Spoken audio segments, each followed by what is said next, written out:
Hey my friends, in this video today we are going to talk about anemia. Before we dive right into it, if you find this video helpful, hit the like button, comment in comment section and please subscribe.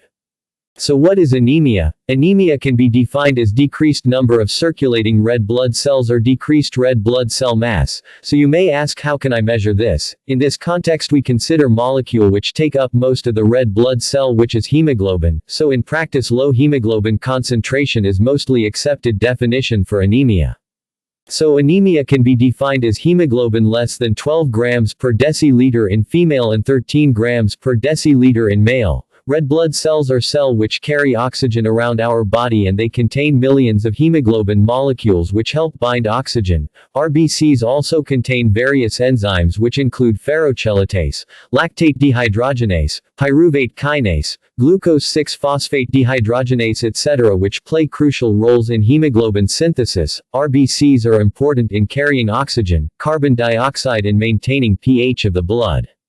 RBCs arise from myeloid progenitor cells located in red bone marrow. Erythropoiesis is the process of RBC production. Myeloid differentiate into reticulocytes first through various steps, and this process is stimulated by erythropoietin hormone produced by kidney. Reticulocytes are premature red blood cells. Reticulocytes enter into bloodstream and mature later. A mature red blood cells circulate for about 120 days, after which are removed by reticuloendothelial system, which includes spleen and liver, where splenic macrophages and Kupffer cells will phagocytose and degrade old and abnormal red blood cells.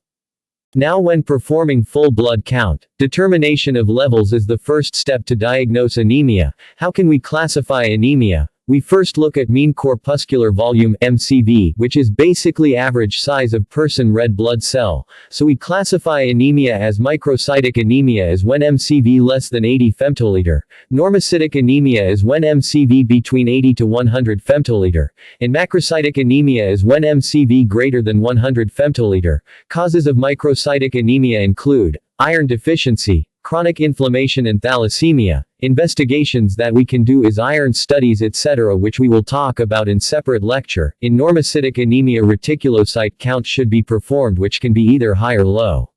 If reticulocyte count is high, it can be hemolytic or due to acute blood loss because the body is trying to compensate to replace lost red blood cells. If the reticulocyte count is low, this indicate bone marrow underproduction, such as in situations of aplastic anemia, myelodysplastic syndrome, or myeloid leukemia. And when MCV is high and low hemoglobin, this strongly suggests macrocytic anemia, and blood smear should be performed to rule out megaloblastic anemia, in which there will be large immature red blood cells and hypersegmented neutrophils, and this can suggest vitamin B12 or folate deficiency. Drug-induced toxicity, e.g. by methotrexate or trimethoprim sulfamethoxazole, and if there is only large-sized red blood cells, this can signify non-megaloblastic anemia caused by alcohol, etc.